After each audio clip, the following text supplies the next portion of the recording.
नमस्कार, स्वागत है आपका एक बार फिर आपके अपने नीरज अनटोल्ड चैनल पर। आज हम सुनेंगे ऐसे भारत के नायकों की कहानी जिन्होंने भारत को शिक्षा का महत्व समझाया। आइए जानें उनके संघर्षों को जिन्हें आज के समय में लोग भूल चुके हैं। कल्पना कीजिए, एक छोटा सा गांव, 19वीं सदी का भारत। एक 21 साल का युवक ज्योतिबा फुले दिल में तूफान लिए खड़ा है। उसके कानों में गूंज रही हैं तानों की आवाज़ें, सिर्फ इसलिए कि उसने अपनी जाति से ऊपर उठने का सपना देखा। उसके साथ खड़ी है उसकी टीनेज पत्नी सावित्री बाई, हाथ में स्लेट पकड़े, आंखों में आग। वो कुछ ऐसा करने जा रहे हैं जो समाज के लिए गुनाह है, लड़कियों के लिए स्कूल खोलना। क्या वो सफल होंगे या समाज का बोझ उन्हें कुचल देगा? यह है ज्योतिबा और सावित्री बाई फुले की कहानी, हिम्मत, प्यार और क्रांति की दास्तान। ज्योतिराव गोविंदराव फुले का जन्म 11 अप्रैल 1827 को पुणे, महाराष्ट्र में हुआ। उनका परिवार माली जाति का था, जिसे समाज नीच मानता था। उनके परिवार ने फूल उगाए, इसलिए नाम पड़ा फुले। दुखद था कि ज्योतिबा की मां चिमनाबाई, जब वे सिर्फ 9 महीने के थे, चल बसीं। उनके पिता गोविंदराव, एक सब्जी बेचने वाले, ने उन्हें पाला। गरीबी के बावजूद ज्योतिबा की बुद्धि चमकती थी। एक पड़ोसी ने उनकी प्रतिभा देखी और उनके पिता को स्कॉटिश मिशनरी स्कूल भेजने के लिए मनाया। वहां ज्योतिबा ने थॉमस पेन की राइट्स ऑफ मैन पढ़ी, जिससे उनके दिल में एक विचार जगा, सभी इंसान बराबर हैं। 13 साल की उम्र में ज्योतिबा का विवाह सावित्री बाई से हुआ, जो नायगाम की 9 साल की लड़की थी। यह विवाह सिर्फ एक बंधन नहीं था, बल्कि एक ऐसी जोड़ी थी जो भारत को बदल देगी। सावित्री बाई जिज्ञासा और साहस से भरी हुई ज्योतिबा के न्याय के सपने में शामिल हुई, लेकिन उनका समाज भेदभाव से भरा था। जाति हर सांस को बांधती थी और औरतें सिर्फ परछाई थीं जिन्हें पढ़ने का हक नहीं था। वर्ष 1848 में ज्योतिबा एक ब्राह्मण दोस्त की शादी में गए। जो खुशी का दिन होना चाहिए था, वहां उन्हें अपमान मिला। उच्च जाति के लोगों ने उन्हें शूद्र कहकर मजाक उड़ाया, कहा कि वह उनके साथ बैठने के लायक नहीं है। दिल टूटकर वह वापस आए, लेकिन वह अपमान उन्हें चुप नहीं कर सका। रात भर एक छोटे से दीपक के नीचे ज्योतिबा ने सावित्री बाई से अपना दर्द बांटा। सावित्री बाई का जवाब था, तो हम इसे बदल दें। उस पल एक क्रांति का जन्म हुआ।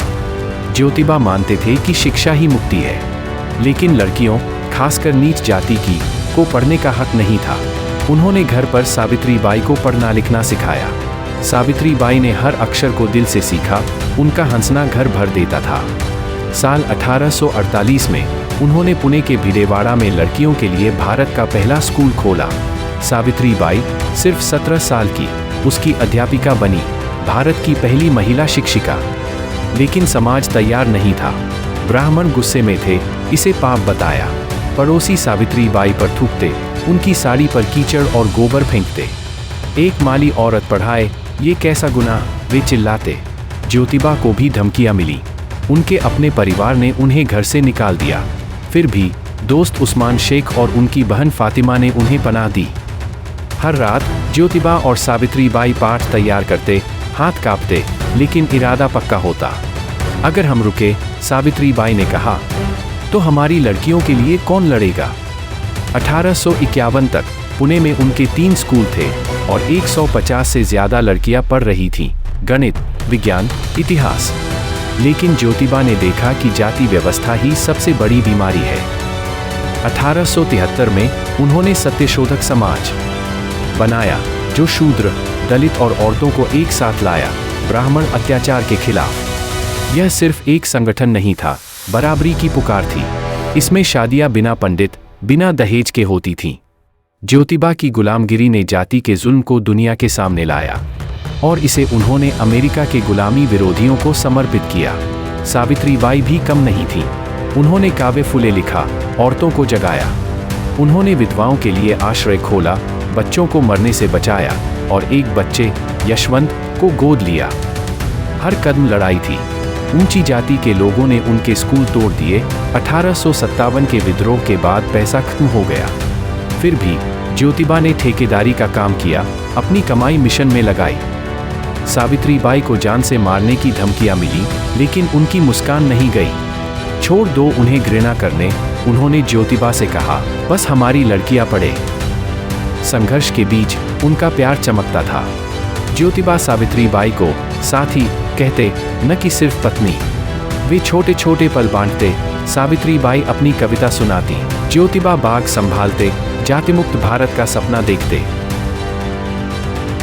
जब सावित्रीबाई को बुखार हुआ, ज्योतिबा ने उनकी सेवा की, उनका हाथ नहीं छोड़ा।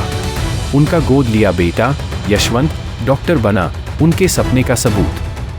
लेकिन समाज ने उन्हें आजमाया। 1888 में ज्योतिबा को स्ट्रोक हुआ, उनका दाया हाथ काम नहीं करता था। सावित्रीबाई ने हिम्मत नहीं छोड़ी, पढ़ाती रहीं, लिखती रहीं, दिल टूटकर भी। 1890 में ज्योतिबा की सेहत और बिगड़ी। 28 नवंबर को 63 साल की उम्र में पुणे में उन्होंने सावित्रीबाई का हाथ पकड़े आखिरी सांस ली। सावित्रीबाई टूट गई, लेकिन हारी नहीं। 1897 के प्लेग में वे एक बीमार लड़के को बचाने निकलीं, खुद बीमार पड़ गईं।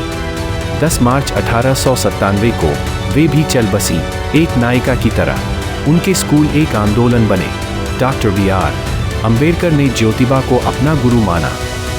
आज उनकी मूर्तियां खड़ी हैं, सत्यशोधक समाज जिंदा है। वे सिर्फ सुधारक नहीं, सपनेदार थे, जिन्होंने भारत की कहानी बदल दी। तो आपका सपना क्या है?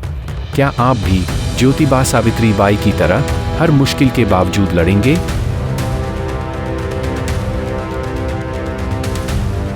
अगर यह कहानी दिल को छुई तो लाइक कीजिए और सब्सक्राइब करें। कमेंट में बताएं ज्योतिबा और सावित्रीबाई आपको कैसे प्रेरित करते हैं। चलिए उनकी आग को जलाए रखें। धन्यवाद।